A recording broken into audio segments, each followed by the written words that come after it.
اس دنیا میں روزانہ 22,000 بچے قتل ہو جاتے ہیں. اس قاتل کا نام غربت ہے، جو کہ ایک نہایت ہی شفاق اور بے رحم قاتل ہے.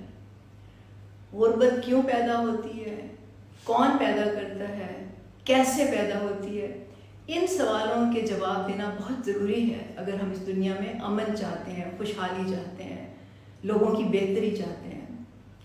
غربت اس نظام کی پیدا کرتا ہے، وہ نظام جو کنسنٹریشن آف ویلتھ کو پروموٹ کرتا ہے، جس میں دولت چند ہاتھوں میں مرتکز ہوتی چلی جاتی ہے، امیر امیر بنتا چلا جاتا ہے، غریب غریب سے تر ہوتا چلا جاتا ہے.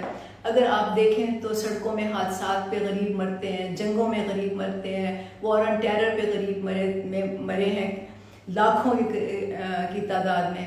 اسی طرح قدرتی آفات میں غریب مرتے ہیں، اور اب اس وقت سیلاب نے تو اس کا ایک نہایت ہی بھیانک اور مکروہ چہرہ ہمارے سامنے بالکل بے نقاب کر دیا ہے. جب لوگ غربت سے مرتے ہیں تو ہیڈ لائن صرف اس وقت بنتی ہے جب کوئی خودکشی کرتا ہے. عام طور سے یہ لوگ سسک کے خاموشی سے دم توڑ دیتے ہیں. روزانہ ان کی زندگی کا ایک تھوڑا سا حصہ ان سے چھین لیا جاتا ہے، پانی نہ ہونے کی وجہ سے، علاج نہ ملنے سے، دوائی نہ ملنے سے، اور زندگی کے جو بنیادی سہولیات ہیں اس کے نہ ہونے سے، اور ایون کہ ذہنی بیماریوں سے، ڈپریشن سے، ذہنی انتشار سے لوگ جو ہیں وہ تنگ آ کے آخرکار آہستہ آہستہ وہ مر جاتے ہیں. تو ہمیں یہ دیکھنا ہے کہ یہ نظام کیسے بنایا ہے، کس نے بنایا ہے، اور یہ سمجھنا بہت ضروری ہے کہ یہ نظام دراصل انسانوں نے بنایا ہے.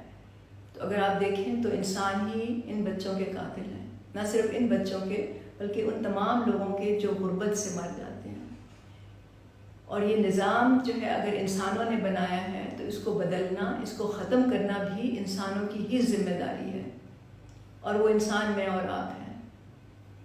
جب تک ہم جد و جہد نہیں کریں گے، جب تک ہم کوشش نہیں کریں گے، یہ نظام ایسے ہی چلتا رہے گا. لوگ ایسے ہی مرتے رہیں گے، لوگ ایسے ہی بے یار و مددگار، بے سر و سامان ہوتے رہیں گے. برابری پارٹی پاکستان کا مقصد یہی ہے کہ ہم اس نظام کو بدلیں.